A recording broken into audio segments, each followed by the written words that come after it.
Yeah. Okay, where's my note? Oh my God. Paul's got it. I gotta go get my back against the wall.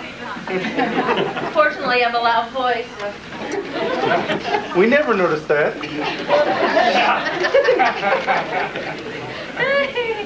Oh. Even the snort.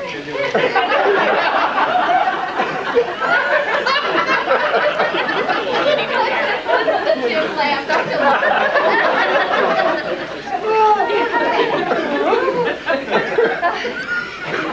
Okay. I started with this company in 1978. It was the winter of 78, 79. For most of you young pups, you don't even remember, but I mean, the snow was like it is out east. It was awful. And I figured that was my initiation into Edison. If I could live through that, I drove back and forth to Byron, 30 miles one way for 6 months, and then I took another job in Belvedere. Okay, the joke here is that I worked at the bank for 17 years, and it was a very responsible position. I supervised 30 people, worked umpteen shifts, and I came to work for Edison. After 6 months, I made more than I did there. And I sat in the middle of a cornfield, and I put rubber bands around my pant legs so the mice wouldn't crawl up. And I cut coupons, and I cut out dress patterns, and I thought my brain was going to go dead. And so they were paying me all this money, and you didn't tell about being Secretary of the Year there. I got to be Secretary of the Year in Boone County. Can you believe this? What'd you have to do to get it? Anybody else, huh? Nothing.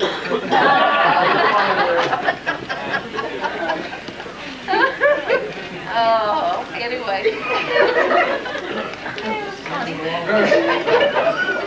So my brain was going to sleep, and I got out of the union. That was a smart move, wasn't it?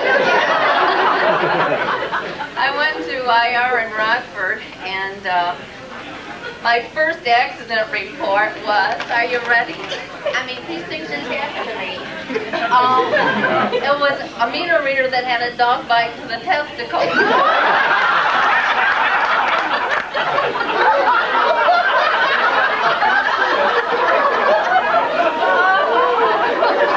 Big dog. That was funny. What did you say?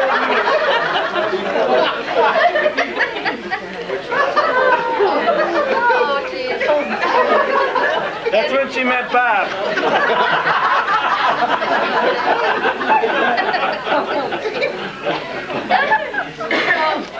Then my big chance come, right? They came and interviewed all of its confidential clerical people for supervisors out at Byron, and of course I'd been out there for that 6-month period, so I thought I knew everything there was to know.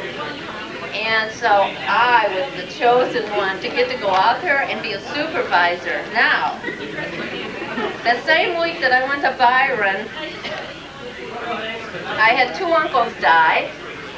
My son threw all of his belongings in garbage bags, got in a car and drove to Florida to seek his fortune. My daughter goes off to college, and the dog that we had for 18 years got hit by a car and was killed. Now, do you see a pattern here? Oh, God, and I thought this was going to be the job of a lifetime. And when they interviewed me, they asked if I thought I could work, a little overtime, and I said, well, sure. So we started working 60 hours a week, non-stop, and I did that for 6 years. And at the end of 6 years, here's the real funny part. My husband decided that he wanted a woman that had more energy and a clean house, and so he begs it, okay? But that's all right, because Bob comes along, because he remembered me from Central Ohio when he used to give tours out there, and he has this fantasy now that I titillated him. I don't remember that at all. I just remember being so nice and thinking, what a nice guy. He always stopped by to say hi. The minute Sorry, Bob. He did tours out there. That's when all the traditional people were given tours. And the truth was is that he knew that I was vulnerable at that time. And that I was, looking for a free meal and a little variety. And so somehow we hit it off, and I was working nights, and he calls me to see if I would go out to eat with him. And so I called my really good friends, Carl Maxine, who knew about, because I wanted to know if he was a child molester or what. Most other things wouldn't matter, but and Maxine told me she was busy. She had people over and she couldn't talk to me. So I told him no, and then I went and talked to the clerks, and they said, it's not like you're going to be marrying him or anything. So I went out to breakfast, and it's all history after that. So,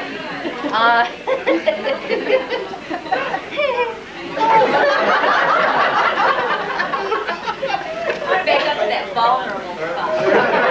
That word used with your name. I was really innocent there for a while, yeah.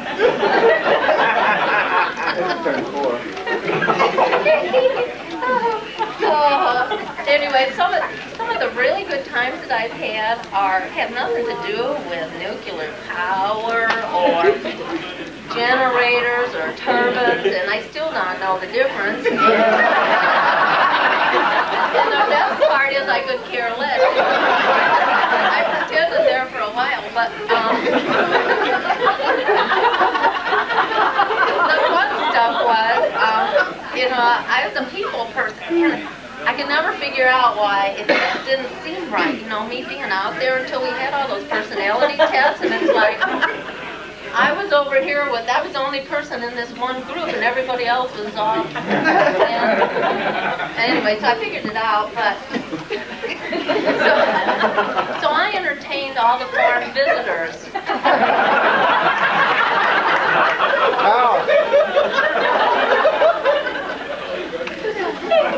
And because I lived close to the clock tower, I'd go to the clock tower and pick him up and drop them off. Oh God, it's funny. But anyway, it gave a whole new meaning to Kmart and Walmart. If you could see Russian visitors running through Walmart and Kmart throwing stuff in their baskets, I really learned a new appreciation. And then the tours, I did the tour program, and that was fun. And really, on a serious note, the people that come into the plant, I'm looking, just like with the foreign people, I'm looking through different eyes at things, same as I am with visitors at the plant, and it was so good to see how proud everybody was of what we did there. And of course I got to sit through another program and learn a little bit more about nuclear power. And then there was Route 2. That was my favorite drive. And I really liked it most of the time. And except for when it goes in cycles. And for those of you that don't drive it a lot, you don't realize that there's sometime when the moon is just right or something, all the skunks decide they're going to come out. And then maybe the next month, all the raccoons. And Bob never wanted to buy me a fur coat, so I had this bag in the trunk.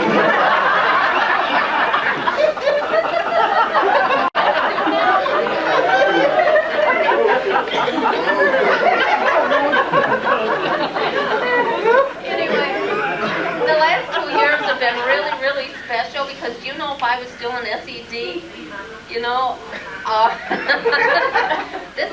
of this would have happened, This is really nice. And I know how much work it takes to put on a program like this and to put it all together. And for those of you that don't know the people that were involved in these little skits, you cannot possibly appreciate what they did, because most of these people are really technical kind of people, and they're not like get up and make fun in a crowd, especially Dean. He's really